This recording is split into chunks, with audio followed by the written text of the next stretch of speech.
کاتێک زەمانێک هاو بەسەر زەوی و بەسەر ئەم کەونەیە شتێک نەبوو ناوی ئینسان بێ، بەڵام بەفەرمێ من دروستم کرد، ئینجا سەمع و بەسەریشم پێدا، هەستەوەرەکانم پێبەخشی.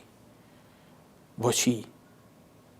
ئینا هەدەیناه السەبیل، ڕێگەشمان پێ نیشاندا، ئیما شاکر کە سوپاسگوزار بێ بۆ پەروەردگار، و ئیما کەفوورا.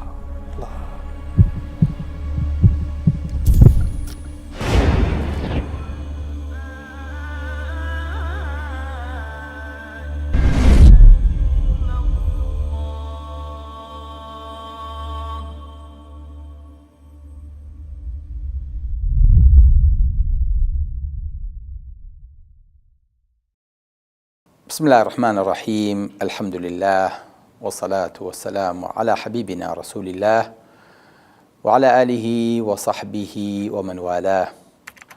هەستە وەرە بەداخەوە ناونیشانی کۆتا زنجیرەی هەستەوەرەکانە. لێرە ئەمانەوێت بەم هەستەوەرانە بڵین چی، یان هەستەوەرەکان پێمانەڵێن چی. لە ئەخیری ئەوەی کە پێی گەیشتین پێمانەڵێ هەستە وەرە. هەستە وەرە بۆ چۆ؟ ئەوە هەستاوین لە خزمەتتانین، ئەمانەوێت هەنگاو بنین. ئەم هەستەوەرانە هەتای سەکێنە کە هاتین شتێکی کەممان لەبارەوە باسکردن دڵنیابن ئەمانە هەر یەکەیان، هەر خاڵێکیان، هەر هەنگاوێکیان لەم هەستەوەرانە کۆمەڵە بەحسی زۆر زۆرێوێ و جایزەی نۆبڵی لەسەر هەیە کە لەسەر یەک هەستەوەر، لەسەر یەک بابەتی بچکۆلە لە ناو هەستەوەرێکە لە ساڵێکە دوو جایزەی نۆبڵ درا. بۆیە دڵنیاتانەکەم ئەم بابەتانە زۆر بەڕووکەش بۆم باس کردوون، بەڵام گرنگەوەیە ئێمە لە یەک شت تێگەیشت بین.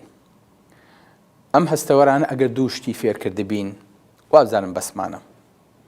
یەکەم کە خەڵکێکی زۆر پرسیارمان لەبارەوە ئەکات، ئەڵێ کاک دکتۆر چۆن وا بکەم کارەکانم بۆ خوا بێ، چۆن وا بکەم لە دنیای وەکو ئیماندار بژیم، چۆن وا بکەم ڕێگەم لێ نەگۆڕێ و سرم لێ نەشێوێ. تەنها ئەڵێم بەم هەستەوەرانە ئەگەر دوو خاڵت پێکا بێ گەیشتویت. یەکەم خاڵقی خەڵق و دروستکرا و دروستکەرت لێک جا کرد بێتەوە کافیە. واتە تێگەیشتبی خالق چێیە، چەند عەزیمە، چەند حەکیمە، چەند عەلیمە، چەند بەسیرە، چەند خەبیرە، چەند سەمیعە، چەند بەدیعە. بەس ئەمەت بۆ دەرکەوت بێ بەم هەستەوەرانە، واتە بچووکی خۆمان، بچووکی ئەم مەخلوقاتە، ئەم مێرولانە، ئەم میکرۆسکۆپەی کە ئێستاکەنە ئێمە لە ژێر زەڕەبینە ئەبێ ببێنرین لەم کەونەیە. دووەمیش جیاوازی بینی دنیا و قیامەتێک کرد بێ بەستە. هەستێک کرد بێت کە ئێستاکەنە حالیەن تۆ لە ناو تاقیکردنەوەیەک ئاژیت، کۆمەڵێک ئەدەواتی پێدراوە کە ئەم هەستەوەرانن بریتیە لەو قەڵەمە و لەو کلیکی کە جوابی پێدەیتەوە، وازانم هەدەفەکەمان پێکا بێ. کەواتە هەنگاوی یەکەم هەستە، بەڵام وەرە وەرە بۆ لای چێ؟ وەرە بۆ لای خوا، وەرە بەرەو خوا، دوور نەکەویتەوە، ئاوڕ نەیتەوە، ئەم لاولا نەکەیت. ئەم سیڕات المستەقیمەیە کە هەموو ڕۆژێ داوایەکەی، ئیهدینە السیڕات المستەقیم. ئەوانەی پیاوچاکانی پێشتۆ، پێغەمبەران و ساڵحین و شوهەدا لەسەری بوون، لەسەر ئەم ڕێگەیە بوون تا گەیشتنە خوا. بەم ڕێگەیەشە سیڕات تێپەڕێنی تۆ چیتە ئەو بەرەوە، هەر بەم ڕێگەیەشە گەیتە بەهشت. لە بەهشتیشایە کە خوا بینیتەوە، ئەو خوایی کە ئەمانی پێبەخشی بوویت، ئەو خوایی کە کۆمەڵە ئەمری پێکرد بوویت. بۆیە بێت ئەم هەستەوەرانی کە پێدراوە نەچی لە کاری خراپە بەکاریان بێنیت. ئەم جۆیە تایبەتە، بۆیە خوای گەورە پێشی خستووە. ئەم جۆیە تەنها ئەبێ قورئانی پێجۆ لێ بگرم، حەدیسی پێجۆ لێ بگرم، حەقی پێجۆ لێ بگرم، وتاری پێجۆ لێ بگرم. ئەو شتانەی کە لە خوا نزیک مەکاتەوە، زیکرەکان، یادەکان، دوعاکان،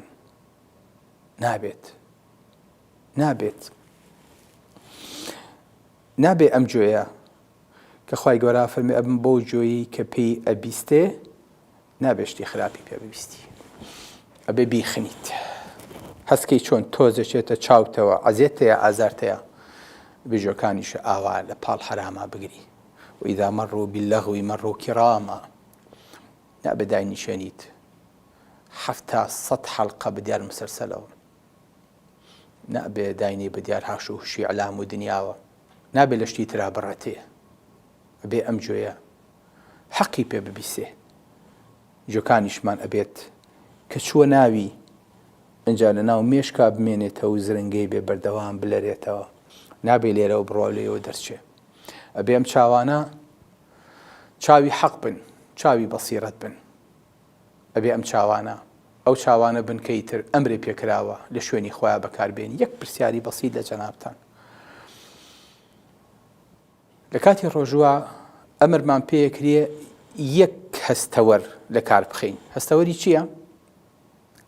زمان و چێژە ئەگەر ئەمرمان پێ بکرایە هەر 5 هەستەوەرەکە لە ئیش خین بەرهیژ نەکەوین جۆمان بخنین چاو نەکەینەوە هەتاوەکو کاتی بەربانگ بۆنیش نەیە بەسەرمانە بەویستی خۆمان وەکو چۆن چێژ ناکەین ئەبوایە هەرمان کردایە دەست خۆمانە نەبوو بەڵام خوای گەورە بە یەک هەستەوەر تاقی کردوینەتەوە بۆ ئەوەی کە قیاس بخینە سەر هەستەوەرەکانی تریش هەستەوەرێک کە لە 30 ڕۆژی ڕەمەزانە حەڵاڵە گریتەوە ئەولاتر ئەوەیە 12 مانگەی ساڵ هەستەوەرەکانی تر لە حەرام بکشیتەوە تووشی حەرامی نەکەیت بەکاری نێنیت هەرچی خوای گەورە ئەمری پێکرده بوو لەوەیە نابێ ئەم چاوانە زەعیف بن بە دیار شاشە و بە دیار مۆبایل و بە دیار ئەپ و بە دیار گۆرانی و بە دیار کلیپ و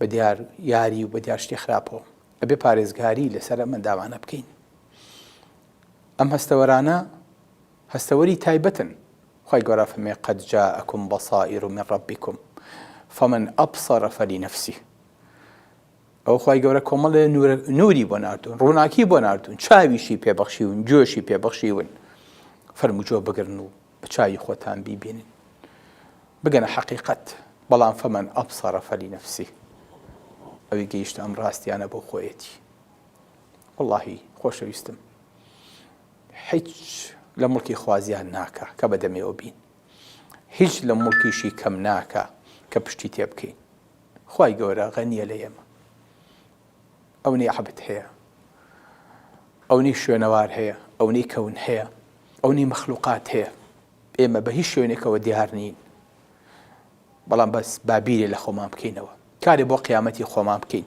خاڵقێکە بەم مردیە بەم جوانیە ئەمەی بۆ دروست کردوین حەق نییە بەقەدەر ئەوەی کە نیعمەتی بەسەرمانەوەیە بەیەک لەسەر هەزاری ئەوەندە بیناسین و لە خزمەتی دینەکەیە بین و کڕنۆشی بۆ بەرین و ئەم بەردە نوێژە بخینە سەرزەوی بەرزینەکەینەوە تخواقی خۆی نییە بەڵێ جوبەیری کوڕی مطعیم فەرمێ کە هاتم بە لای پێغەمبەری خوا صلی الله علیه وسلم ئەو کاتە کافر بووم بۆ ئەوەی کە دیلەکانی بەدر بەربەم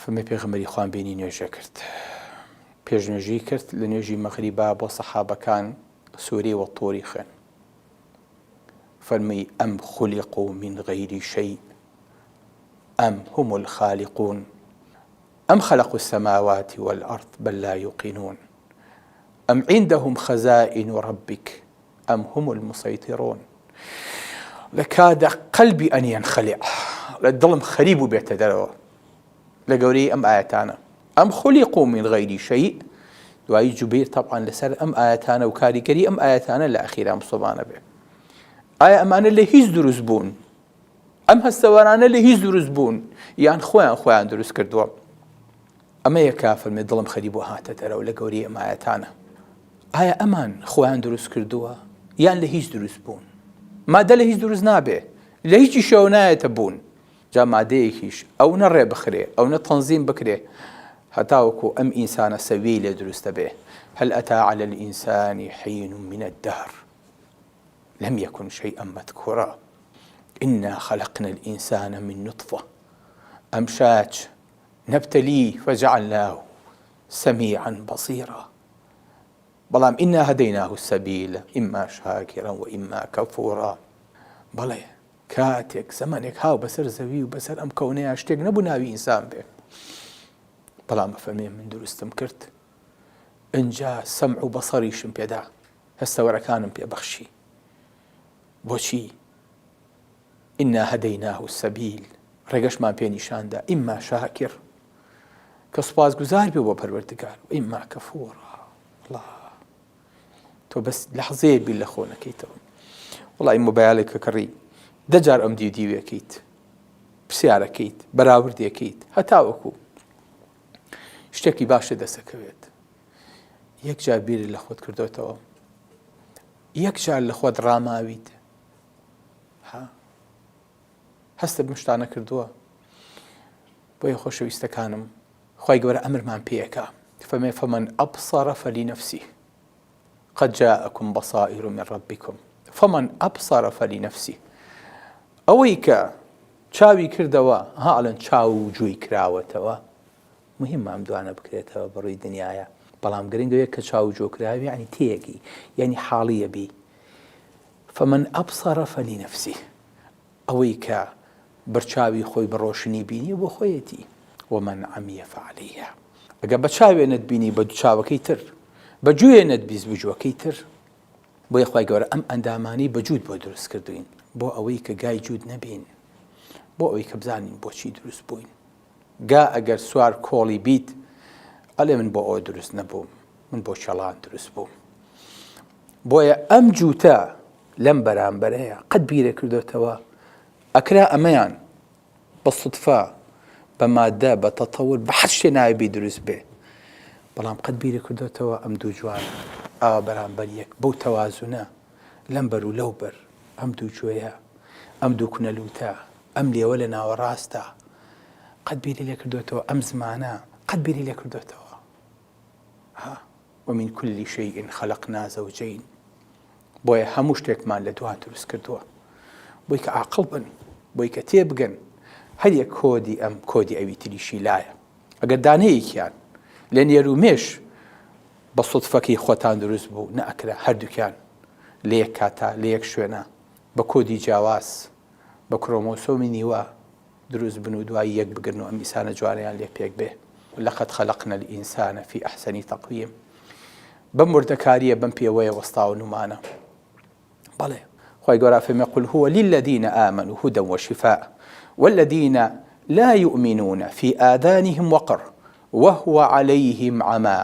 فەرمێ ئەوانەی کە گوێیان کەڕیەکی تایە، ئەوە کوێرە بن بە دیار ئاەتەکانەوە نایبینن، با چاو و گوێشیان ساغ بێ. بۆیە پێغەمبەری خوا صلی الله علیه وسلم فێرمانەکات لەگەڵ خی گەورەی هات چۆن بین، ئەم ئەندامانە چۆن بەکاربێنین. ئەفەرمێ ئیستەحیوا من الله حق الحیاء. شەرم کەن لەخوا، شەرمەکەی عوسمان، شەرم کەن لەخوا، شەرمەکەی ئیمامی ئەحمەد کە بەیانیان هەڵەسا زیکری خوێن، کوڕەکەی چوو بۆ لای ئێو باوکە، بۆ ئاوا دانیشتووی ئەڵەی لە خزمەتی مەجلیسێکایت، بۆ قاز درێژ ناکەی. فەرمێ شەرمەکەم لە خزمەتی خی گەورەی زیکر کەم و قاز درێژکەم. ئیبن تەیمیانە و ئیبن تەیمیە بۆ ئەو نەمەشغوڵی زیکرەکانی لە بەیانیان و وێوارانەی فەرموو ئەمە خواردنی ڕۆژەکەمە، ئەگەر ئەمەم پێ نەبێت بەرگە ناگرم. بەڵێ ئیستەحیوا من الله حق الحیاء، شەرم لەخوا بکەن. سەحابەکان بۆ ئەدەبی خۆیانە وتیان یا ڕەسوول الله ئینا نەستەحی والحەمد لله، ئێمە شەرمەکەین سوپاس بۆ خوا. فەرمی لەیسە داک، فەرمی ئەمە نا، إنما الحياء من الله حق الحياء أن تحفظ الرأس وما وعى وتحفظ البطن وما حوى وتذكر الموت والبلاء. من أراد الآخرة ترك زينة الدنيا فمن فعل ذلك فقد استحيا من الله حق الحياء. فەرمی شەرم لەخوا ئەوەیەکە ئەو هەستەوەرانی کە لە سەرایە، ئەوەی کە لە پشتی هەستەوەرەکانیشە کە مێشکە بیپارێزیت، لە حەراما بەکاریان نێنیت، چڵەویان بۆ شل نەکەیت، ونفسي وما سواها فألهمها فجورها وتقواها قد أفلح من زكاها وقد خاب من دساها. ويجلبي بۆ شلکرد لە دەستی دەرچوو، هەر لە دەستی وەرگرت تەواو. بەڵام قد أفلح من زكاها من نفسه. ئەم سەرە بگریت، چاو و گوێ و زمان و لوت و هەموو شتەکان بە مێشکەوە پارێزی. بۆ چکەی تر خراپترین شدەوەیە کە ئینسان زۆری بۆ دەم و چاو بۆ مێشکی بۆیەت ئاوا بە هەردوو دەستی دەسەخاتە دەم و چاویەوە بۆ ئەوەی کە زەرەری پێنەگا. ئەفەمەن یەتەقی بوجهه سوء العذاب يوم القيامة. لە قیامەتە کافرەکان کە ئاوا دەستیانە بەسرێ فڕیانێنە ناو جەهەنەمەوە، بەچی خۆی پارێزیە لە جەهەنەم؟ بە دەم و چاوی، بە هەستەوەرەکانی یەکەم شە دەم و چاوی ئەیا لە ئەرز. الله يتقي بوجهه سوء العذاب. ئەو هەستەوەرە جوانانە حیف نییە وای لێ بکەیت. فەرمی ئەوەیە کە سەر و ئەوەی کە لە سەرایە لەم کاسەیە بیپارێزی. کاسەی دووەم ئەوەی لە ورگ و لە سکایە ئەمەش پارێزیت. ئەمەش پڕە لە هەستەوەر باسمان کرد ها ئەمە ئینتەرنەڵ ڕیسەپتەرەکانی تایە هەمووی بە عەورەتیشەوە بە دامێنیشەوە ئەمەش پارێزی. وتذكر الموت والبلاء. بیری مردنت هەبێ. خۆمان کەم بیری مردنمانەکەوێتەوە، وەڵێ وەڵڵاهی مردنی خۆم لەبیر بۆ ئەو مۆزوعەم لەبیر نەبوو. ئێی پەلە مەکەن، ئەگەر نەمرین ئەیبینین، عەفوەن کە مردین ئەیبینین. ئێمە هەموو شتەکان ماڵین ئەگەر نەمرین ئەیبینین، نا با بمرین ئەیبینین. وتذكر الموت والبلاء. مردنێ لەبیر بێ هەردەم. زۆر خۆشە ئینسان هەستکات ڕۆژ بە ڕۆژ وردە وردە ئەم ڕەمەزانە و ئەم زەمەنە و ئەم کاتە و ئەم ڕۆژە و ئەم ئێوارەیە و بەیانی و دووبارە تاو. فلیمەکە ئێستاکەنە زۆرمان گەیشتووینەتە پاییزی عومرمان، هیچمان نەماوە. کاتی گەڵا ڕێزانەکەیە تاو خۆ ناگەڕێتەوە بۆ بەهار تازە تێوپەڕان. ئەو مناڵەی کە ئێستاکەنە لە عومری بەهاریایە ئەبێ ئەم دەست و پەنجەی نەرم بکەی بڵێ ڕۆژێک دێ کوڕم تۆ ژەگەیتە ئەم تەمەنە، ئەم فێرکەیت لەگەڵ عیبادەت و دەست و پەنجەی نەرم بکەیت. بەڵێ من أراد الآخرة ترك زينة الدنيا. هەر کەسێ بە تەمای قیامەت بێ واز لە خۆشی دنیایە، زۆر منەتی پێی نییە، چکو ئەزانشتی زۆر خۆشتی لەولا بۆ ئامادەکراوە.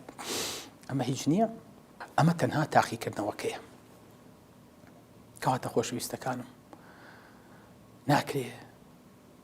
ناکرێ ئاگات لە هەستەوەرەکانت نەبێ، ناکرێت چاوت لە چاوت نەبێ، ناکرێت چاوت لە چەوتی بێ نەی پارێزی، ناکرێ مێشکت تەنها بۆ ئەوەی کە سیرۆتۆنینەکە بۆ دەرکاو تۆزێ دڵت خۆشکە بەڕاست و چەپە هەڵی سوڕێنیت. کەواتە فێرە بین لێرەوە هەستەوەرەکانمان بکەین بە هەستەوەرە بۆ لای چێ؟ بۆ لای پەروەردگار کە هاتین ئینجا ئەڵێین لەبەیک اللهم لەبەیک، خوایە هاتین بەدەمتەوە، بەڵام بەس تەنها بە هاتن بەش ناکە، ڕێگەکە درێژە و کاتەکەش کورتە، بۆیە فەفیڕوا ئیلە الله، کورە ڕاکەن بۆ لای خوا، بە تەنها بە ڕۆیشتنێکی خاو مەچن کە خواتان ناسی بەو گەورەیە، بەو عەزیمیە، بەو وردەکاری خەڵقا ناکرێ. خوای کە ئەوەنە لێمانەوە نزیکە کە هەرچی هەستەوەری لاشەیە تێ ئەپەڕێ یە بۆ مێشک هەمووی بە پنتێکی فەقەراتە تێپەڕێ، چێبڵێکی لێ دروستەکە پێوتێ ئەفرنت کۆرت یان نێرف، ئەمە پێوتێ دەماری هاتوو. لە هەرچی لاشەوەیە ئەمە هەستەوەر و هەست و نەست و لە نووکی قاشتەوە هەتاوەکو تەپڵی سەرت یەبێرە ناتێ پەڕێ، ئەمە پێوترێ دەماری هاتوو بۆ مێشک. ئەمەیە کە خۆمان پێڵین حەبل الوەرید، واتە چێبڵی هاتوو کە هەموو هەستەوەرەکان لەو چێبڵەوە هەستەکانە گوازنەوە بۆ مێشک. خوای گەورە فەرمێ وەنەحن ئەقرەب ئیلەیه من حەبل الوەرید، هاتووە لێتانەوە نزیکترین. بادەم خوا لێمان نزیکە بە تایبەتی لەم کاتەیە فەرمێ وئیذا سەئەلەکە عیبادی عنی فەئینی قەریب. بادەم خوا ئەوەنە لێمان نزیکە با ئێمەش بەقەدەر ئەوە لە خواوە نزیک بین و قەدری ئەم شتانە بزانین و لە کات و شوێنی خۆیان بەکار بێنین. ژڵی بۆ شڵ نەکەین هەتاوەکو ئەو کاتێک کە ئەم ئەمانەتە وەکو خۆی تەسلیمەکەینەوە چون بە پاکی وەرمانگرتووە ئاوا بە پاکی ئەیدەینەوە تا زنجیرەیەکی تر و کاتێکی تر لە خزمەتانە مردن بواری داین دینەوە خزمەتان لێرە و وەسەلام عەلەیکم وەرەحمەتوڵڵاهی وبەرەکاتوه.